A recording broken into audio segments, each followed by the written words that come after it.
Alright guys, so now let's shade our ocean here. So let's turn on our ocean.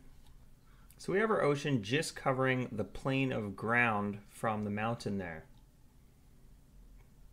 What I'm going to do is let's turn on our ocean interior, and I want to make the ocean interior just above the sand there because the basic water shader is too transparent. We're going to be able to see right through to the sand. In reality, this is pretty deep water from this as an ocean, and it would normally just be reflecting the sky and that. But we're going to be able to use this ocean interior. What I want to do is, Mantra is using this extrude volume to add a volume into it. What I'm going to do is just use the merge grid and connect that to the null. And I'm just going to manually pull that up just above the ground plane there. So there we go. Value of 0.1. And then our ocean surface is going to be on top of that. So in our ocean interior, we're going to apply a separate material to act as the underside of the ocean. So let's just go to our ocean volume and let's create an RS material builder, and let's place this up here, and let's call this ocean volume. And I'm just going to create a regular color, RS material. I'm just going to create a regular color and put it into the surface. I'm going to take down all the reflection, and I'm just going to create a dark blue color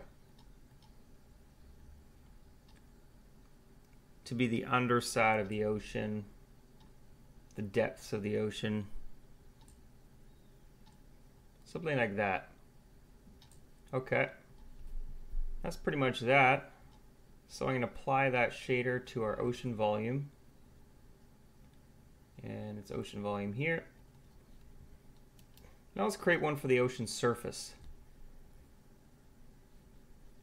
So let's go into our ocean volume. Maybe let's alt select that, create another one. We're going to call this just ocean. And our ocean, we've got a preset from the material here. Let's just duplicate this and show you the difference. So in the material, we've got a presets here. If we just choose water, what it's doing is giving us a 0 diffuse and 100% reflection. And the index of refraction for water is 1.33. Oops. And then we're refracting 100%. And then we've also got this dispersion, which is linked to the reflection as well. So, okay, let's use this preset, which is the water, but then we're going to add a bunch of things to it. So, first of all, let's consider the displacement here. So what do we want to render for the ocean surface? So there's a couple of different ways to do this, and the way that I've decided to do this is we can actually render the ocean preview node. And so the quality of this ocean preview is going to be based on our grid here and the rows and columns. So if we were to change this to 4096, 4096,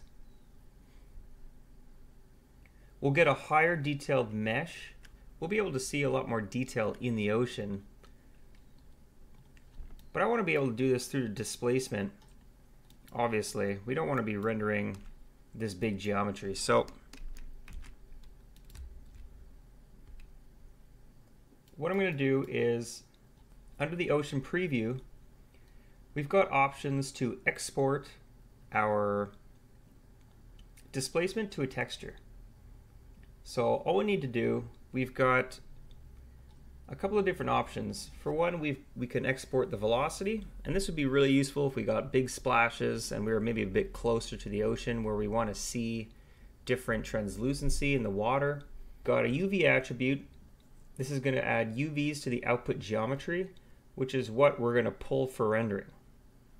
Also, I want to add the cusp attribute, which is going to be the tops of the waves that we can pull to render the foam. And we can add the cusp direction. And we can also choose to bring in the preview grid. So let's just bring in all of this just in case we want to use any of these attributes. And now let's export this to a texture. So these files can get pretty big. What I want to do is maybe change this to a 16-bit floating point texture. That's going to save a lot of space. As well as we've got options to bake all displacements to one layer. So what this will do is it will combine all the different spectras that we've got, small and large for all the small details and large details, and it'll combine all of that into one texture. So I'm going to select that, and now I'm going to choose input-output frames, and let's export this to a texture. And I've already done this. So I've exported the displaced ocean texture, baking all the displacements to one layer with a 16-bit floating point, and I've exported this in 4K. So now we're going to get all that displacement information available to us for rendering, and we're also rendering on top of this fairly displaced grid already.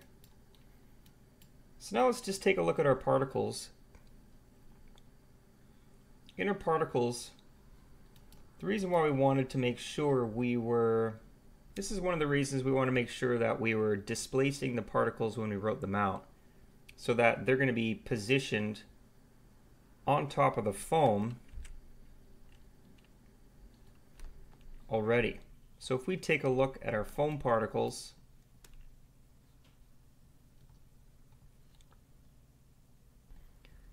you can see that it's on top of the water,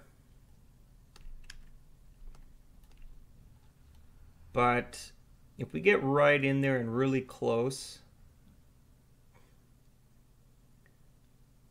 you can see that it's not perfect.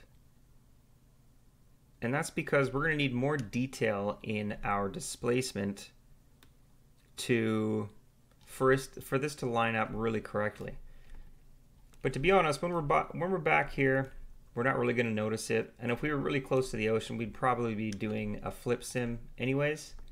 But we are going to get a little bit more accurate results by having displacement and subdivisions at render time. But that's why in the ocean foam shader, we choose to displace the particles before we write them out. All right, so we're rendering the ocean preview here, and we've baked out our textures. Great. Let's go out of this node. I want to make sure to turn on tessellation in our ocean surface. So let's pull up the render shift parameters for that. Let's select object parameters, go into there, and under tessellation, I want to enable tessellation. So we're going to be able to view the displacement. Let's also select enable displacement. All right, so we're pretty much ready to go here. I'm just going to throw down another geometry for our foam. We'll call this foam. And I'm just going to go into manual here, copy our cache from our bake foam, paste it in here, and create a null. Call this out. And I don't want to view that just yet. All right, so let's go into our ocean surface. We've enabled the displacement. Let's go to let's assign the shader for this, which will be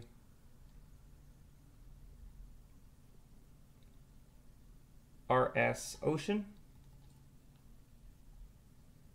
Let's go in here.